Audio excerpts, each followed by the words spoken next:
अब हमें पता है कि जो मेन स्टेट ऑफ मैटर है वो गैस, लिक्विड और सॉलिड, इसके अलावा प्लाज्मा। लेकिन हम यहाँ पे सबसे पहले इन 3 स्टेट पे जो है समझने की कोशिश करेंगे। हम ये भी समझेंगे कि कोई चीज सॉलिड क्यों होती है, लिक्विड क्यों होती है, गैस क्यों होती है, और वो चीज इन 3 स्टेट में भी होती है। हम देख रहे हैं जैसे water is a ice solid, water is a water liquid, and water as a vapor is gas. Here we will take some examples. जैसे कुछ गैसेस के एग्जाम्पल दें, oxygen, hydrogen, nitrogen, carbon dioxide, carbon monoxide, methane gas, ammonia gas, इस तरह fluorine gas, chlorine gas, etc. Liquid में water, all kind of oils, petroleum products like petrol, diesel,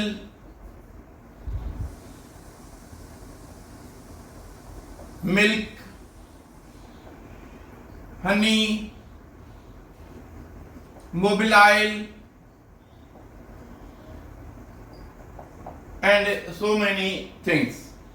In the very same way, for solid we say copper, nickel, gold,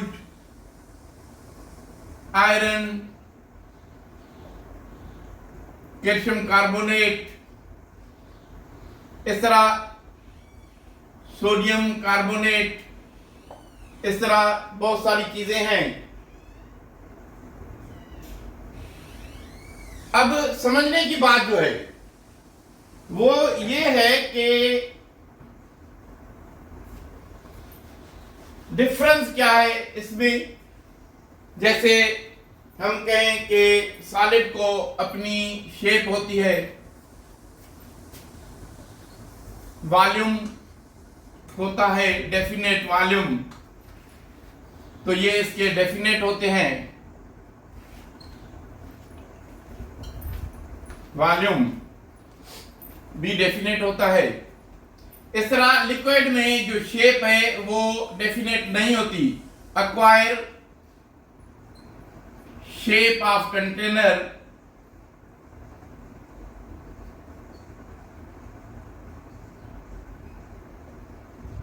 यानी अगर हम इसमें पानी भरते हैं तो ये शेप, यही पानी अगर हम इसमें डालेंगे तो it will acquire the shape of this container.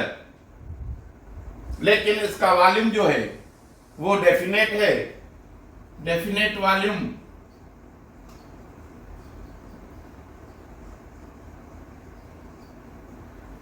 Definite volume के जैसे हम किसी भी चीज का 1 लीटर इस कंटेनर में लेते हैं, यही 1 लीटर अगर इसमें डालेंगे तो इसकी शेप तो चेंज हो जाएगी लेकिन इट विल रिमेन 1 लीटर।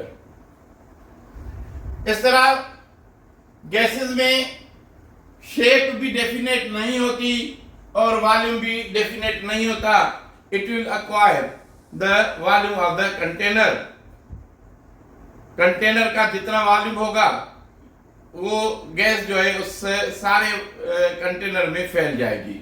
यानी इसका मकसद ये है कि अगर गैस एक छोटे से सिलेंडर में हो तो ये शेप एक्वायर करेगी। इसको अगर इस रूम में छोड़ दें तो ये सारे रूम में फैल जाएगी, तो इसका वॉल्यूम ये सारा रूम हो जाएगा।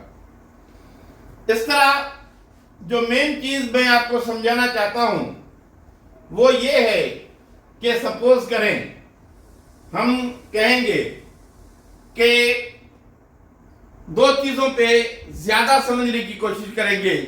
एक है अट्रैक्टिव फोर्स एक है मूवमेंट ऑफ द मॉलिक्यूल्स, या उसको कहें काइनेटिक एनर्जी, या उसको कहें on the basis of temperature. हम यहां पे समझेंगे एक लफ्ज देके काइनेटिक एनर्जी। अब देखें, अगर कोई चीज गैस में हो तो इसका मकसद ये है कि इसके जो मॉलिक्यूल हैं वो एक दूसरे से दूर होते हैं, अवे फ्रॉम ईच अदर। लेकिन लिक्विड में देखेंगे कि ये नजदीक होते हैं,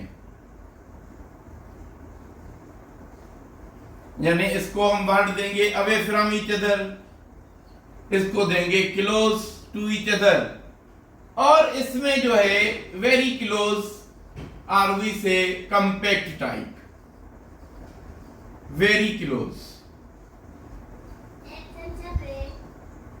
very close to each other. Now अगर देखें हम तो अट्रैक्टिव फोर्सेस किसमें ज्यादा हैं, तो है हम कहेंगे high attractive forces,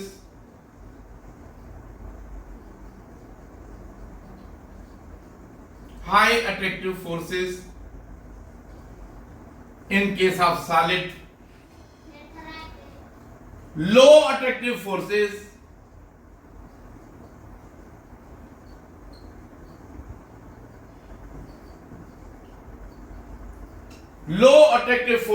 in case of gases, and if we see the liquid then we say moderate attractive forces,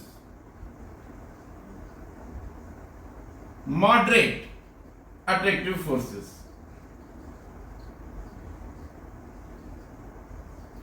ये एक कंडीशन है। अब इसको अगर हम काइनेटिक एनर्जी में देखेंगे तो काइनेटिक एनर्जी सबसे ज्यादा गैसेस में होगी, हाई काइनेटिक एनर्जी।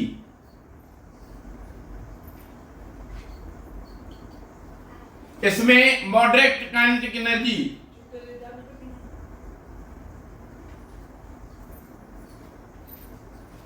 और इसमें अट्रैक्टिव फोर्सेस हाई हैं, तो इसमें लो काइनेटिक एनर्जी आर से वाइब्रेशनल टाइप ऑफ मोशन। मतलब इस लफ्ज से समझना चाहें तो कहेंगे वेरी वेरी लो एनर्जी। अब ये कंडीशन है, इस कंडीशन में कोई चीज है, जैसे कि लिक्विड है, लिक्विड में हम कहेंगे वाटर, तो जो वाटर है वो लिक्विड है। अब इसमें जो अट्रैक्टिव फोर्सेस हैं, जो काइनेटिक एनर्जी है, अगर हम उसको चेंज करें सॉलिड की तरह तो ये सॉलिड में चेंज हो जाएगा। कैसे? सपोज करें हम वाटर को कूल करेंगे, कूल करने से क्या होगा, काइनेटिक एनर्जी इसकी लो होगी और attractive forces high,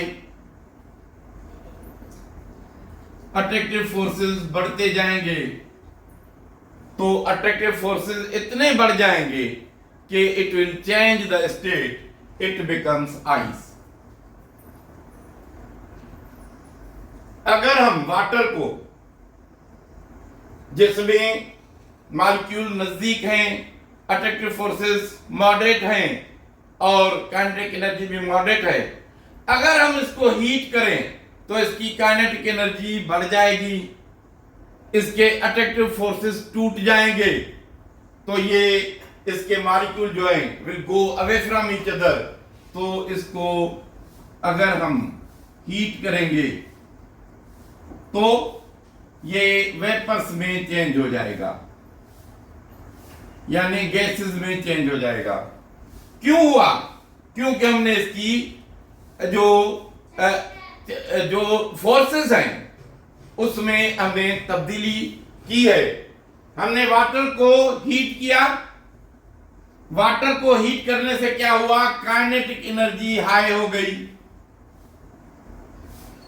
attractive forces less हो गए, अट्रैक्टिव फोर्सेस लेस।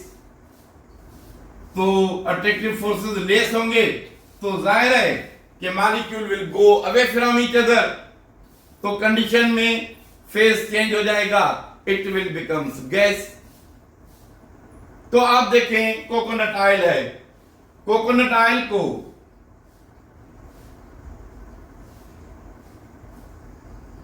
आप देखते हैं, because we live in summer condition, also we live in a winter condition, we have these weathers। तो समर में कोकोनट ऑयल लिक्विड बन जाता है, और जैसे ही विंटर आएगा तो कोकोनट ऑयल जो है वो सॉलिड में चेंज हो जाता है, तो उसकी कंडीशन चेंज हो जाती है, क्योंकि कोकोनट ऑयल तकरीबन 36 डिग्री सेंटीग्रेड तक लिक्विड होता है, then it start change into solid. At 40 degree centigrade it becomes complete solid.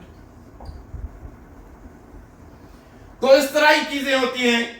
जैसे हम अगर ये सोचें कि गोल्ड जो है सॉलिड क्यों है, वाई गोल्ड इज सॉलिड,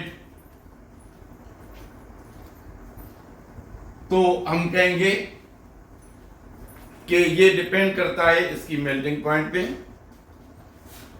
हमारे वेदर में टेम्परेचर जहां हम रहते हैं वहां पे वेदर में 1 डिग्री सेंटीग्रेड टू 46-7-8 तक जो है टेम्परेचर हो जाता है।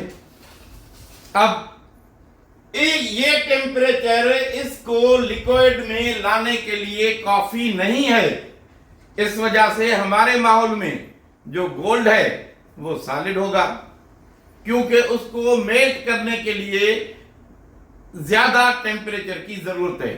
सपोज करें एक कोई भी चीज है वो अगर मेल्ट होती है 200 डिग्री सेंटीग्रेड पर, 200 डिग्री सेंटीग्रेड पर कोई भी चीज है मेल्ट होती है, तो हमारे माहौल में वो क्या रहेगी, वो सॉलिड रहेगी, क्योंकि हमारे सर्कमस्टेंसेस में टेम्परेचर इतना नहीं है कि इसको लिक्विड में ला सके। तो हम इसको लिक्विड में लाएंगे, इसको हीट देनी पड़ेगी। अब सॉलिड को, ये सॉलिड है, आप इसको हीट करेंगे तो क्या होगा, इसकी काइनेटिक एनर्जी बढ़ना शुरू हो जाएगी। काइनेटिक एनर्जी बढ़ना शुरू हो जाएगी तो इसके अट्रैक्टिव फोर्सेस टूटना शुरू हो जाएंगे। अट्रैक्टिव फोर्सेस जब टूटना शुरू हो जाएंगे तो एक टेम्परेचर ऐसा आएगा कि these molecule cannot or these atoms cannot hold each other, तो वो फोर्सेस को तोड़कर लिक्विड में चेंज होते जाएंगे और उनमें यानी फ्लो करने की पावर आ जाएगी। That is the condition of the liquid. तो ये उसमें यही जो फोर्सेस हैं, यही बेसिस है जिस पे हम नेक्स्ट में kinetic energy of the molecules समझेंगे।